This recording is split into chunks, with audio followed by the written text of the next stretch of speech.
Hello everyone, welcome back to my channel. तो इस हफ्ते मैंने जो बुक पढ़ी वो है the courage to be disliked. Best seller है और काफी इंटरेस्टिंग है।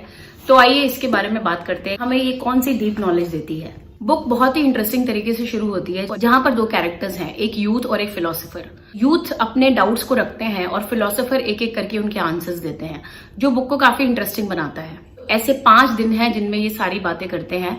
तो हम पहले दिन से स्टार्ट करते हैं। तो ये जो यंग कैरेक्टर है, ये फिलोसोफर से पूछते हैं कि हमें इतना गुस्सा आता है, हम हर चीज पे गुस्सा करते हैं, हम बहुत परेशान रहते हैं, तो ये रिस्पॉन्सिबिलिटी हम कैसे लें, कैसे इसे कम करें। फिलोसोफर ने उसका आंसर दिया कि ये एंगर हम फैब्रिकेट करते हैं। ये एंगर हम उन्हीं लोगों पर निकालते हैं जो हमें जवाब नहीं दे सकते, जैसे कि हमारे सबऑर्डिनेट्स, हमारे घर में जो हेल्प आते हैं, या हमारे से जूनियर लोग होते हैं, या हमसे एज में जो लोग कम होते हैं, हमारे बच्चे स्पेसिफिकली, हम उन पर ये एंगर निकालते हैं क्योंकि हमें लगता है कि वो हमें जवाब नहीं दे सकते। बट हाँ, अगर हमारे एल्डर्स हैं, हमारे मैनेजर हैं, हमारी कंपनी के सीईओ हैं, तो हम कभी भी उन पर एंगर नहीं निकालते। हम हमेशा एडजस्ट करते हैं। इट शोज कि हम अपने एंगर को कंट्रोल कर सकते हैं, बट हम करते नहीं। कि अगर हम चाहें तो हम डेफिनेटली एंगर को कंट्रोल कर सकते हैं।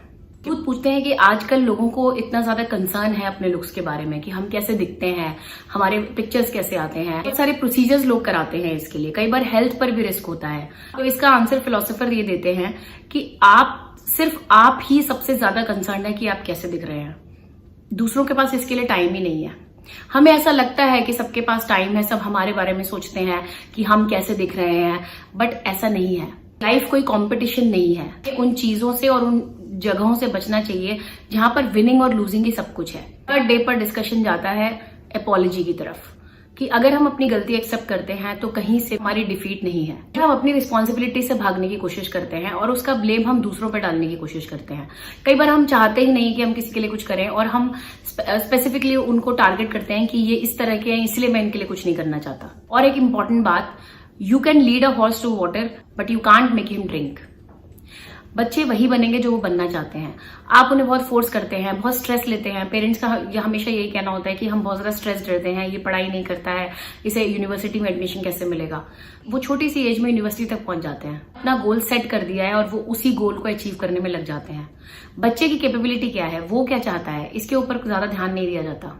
दूसरों के टास्क में इंटरवेन करना, उनको अपने सर पर लेना, और फिर उसके बाद ये कहना कि लाइफ बहुत हार्ड है, लाइफ बहुत टफ है, ये गलती हम हमेशा करते हैं। इसके बारे में उन्होंने बहुत डिटेल में बात की है, जो कि बुक को बहुत इंटरेस्टिंग बनाता है। 4th डे आता है। 4th डे पर उन्होंने एक्सप्लेन किया कि इंटरवेंशन और असिस्टेंस में क्या फर्क है। हम अपने आप को वर्ल्ड का सेंटर मानते हैं। हमें लगता है कि हम बच्चे को प्रेशराइज नहीं करेंगे तो कौन उसे वहां तक लेके जाएगा, कौन उसे यूनिवर्सिटी तक लेके जाएगा। But the ideal situation is, intervention और असिस्टेंस में यही फर्क है कि इंटरवेंशन इज समथिंग जहां पर आप उसे बोलते हैं हमेशा कि पढ़ो, ये करो, ऐसे नहीं करना। बट यहां पर आप बहुत ज्यादा इंटरवेन कर रहे हैं और आप बहुत ज्यादा एनर्जी लगा रहे हैं। शायद जैसा हम चाहते हैं वैसा नहीं होता। अगर हम असिस्टेंस की तरफ देखें, अगर हम उस बच्चे में कॉन्फिडेंस पैदा कर दें कि वो खुद अपनी पढ़ाई का ध्यान रख सकता है, हमेशा उसे नैग ना करके उसे मोटिवेट करें, तो डेफिनेटली वो हमारे लिए भी कम बर्डन होगा और वो बहुत जल्दी अपनी रिस्पॉन्सिबिलिटी को समझने लगेगा। अगर हम हमेशा उन्हें स्पून फीडिंग करते रहेंगे तो वो सारे गोल्स हमारे हिसाब से अचीव करेंगे, वो हमारे गोल्स होंगे, उनके नहीं। स्पेशली मदर्स बहुत सारे एलिमेंट्स क्रिएट कर लेती हैं, बहुत सारे हेल्थ प्रॉब्लम्स हो जाते हैं, क्योंकि मदर्स को बहुत प्रेशर फील होता है कि हमें ये सब कराना है, हम कैसे कराऊं, हम किस तरफ जा रहे हैं, हम बहुत सारे हेल्थ प्रॉब्लम्स क्रिएट कर रहे हैं अपने अंदर बच्चों को कंपेयर करके। 5वें दिन में बहुत इंटरेस्टिंग बात करते हैं कि आपको सबसे पहले थैंकफुल होना चाहिए एग्जिस्टेंस के लिए। फॉर एग्जाम्पल, आपकी मदर हैं जो कुछ हेल्थ रीजंस की वजह से आपके लिए कुछ नहीं कर पाती हैं, बट स्टिल वो हैं।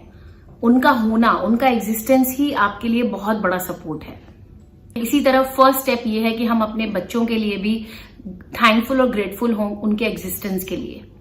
सारा प्रोसेस उसके बाद ही आता है। इसी वजह से कई बच्चे ऐसे स्टेप्स ले लेते हैं जो उन्हें नहीं लेने चाहिए, बिकॉज बहुत ज्यादा प्रेशर है पेरेंट्स के दिमाग में भी और बच्चों के दिमाग में भी। एक छोटा सा सिनेरियो है कि एक फैमिली में डिनर फिनिश हो चुका है, हस्बैंड टीवी देख रहे हैं, बच्चे अपने रूम में एंजॉय कर रहे हैं, वाइफ है वो डिशेज वॉश करने का काम कर रही हैं और वो बहुत ग्रम्बल कर रही हैं कि ये सब मुझे ही करना पड़ता है, इनको कोई परवाह ही नहीं है, मेरी किसी को मदद नहीं करनी है। लॉकडाउन में ऐसा काफी हुआ है, लॉकडाउन में ये सिनेरियो बहुत ज्यादा था जब ये चीजें हुई।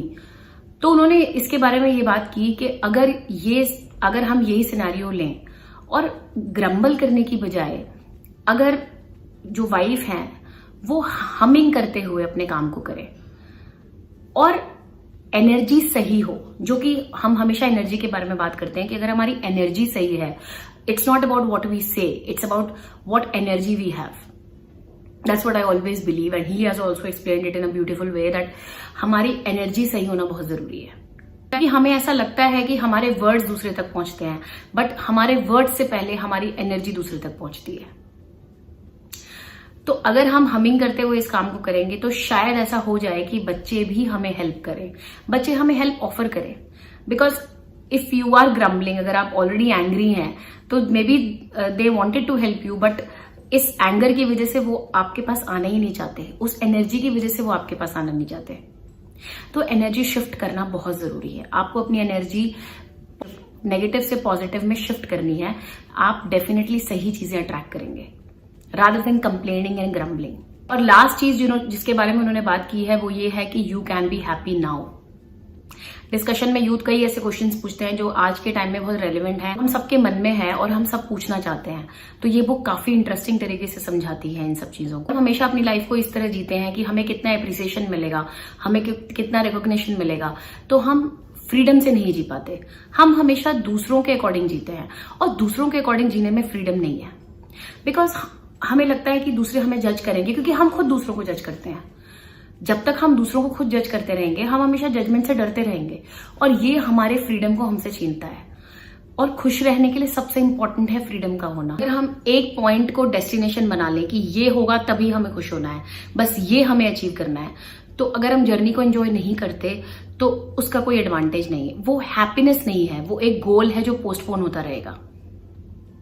इस चीज को हम और भी कई बुक्स में बहुत बार पढ़ चुके हैं और इन्होंने भी बहुत अच्छे से इसे समझाया है। बुक बहुत ही ज्यादा प्रैक्टिकल एग्जाम्पल से भरी है। अंत में जो यूथ है वो एनलाइटन होते हैं, उन्हें बहुत सारी नॉलेज मिलती है और लास्ट पेज में वो कहते हैं, वो बाहर निकलते हैं सेशन से और वो कहते हैं world is simple and life is too. तो सब हमारे परसेप्शन के ऊपर है, हम लाइफ को किस तरह देखते हैं, चैलेंजेस को किस तरह देखते हैं। तो ये रीडिंग मेरे लिए बहुत ही इंटरेस्टिंग रही। डिस्क्रिप्शन बॉक्स में इस बुक का लिंक जरूर शेयर करूंगी। इस वीडियो के लिए बस इतना ही। नेक्स्ट वीक फिर किसी इंटरेस्टिंग बुक के साथ आपसे जरूर मिलूंगी। अगर आपको मेरा वीडियो पसंद आया है तो इसे लाइक करें, शेयर करें और मेरा चैनल सब्सक्राइब करें और बेल बटन क्लिक करना ना भूलें। Thank you so much for your time.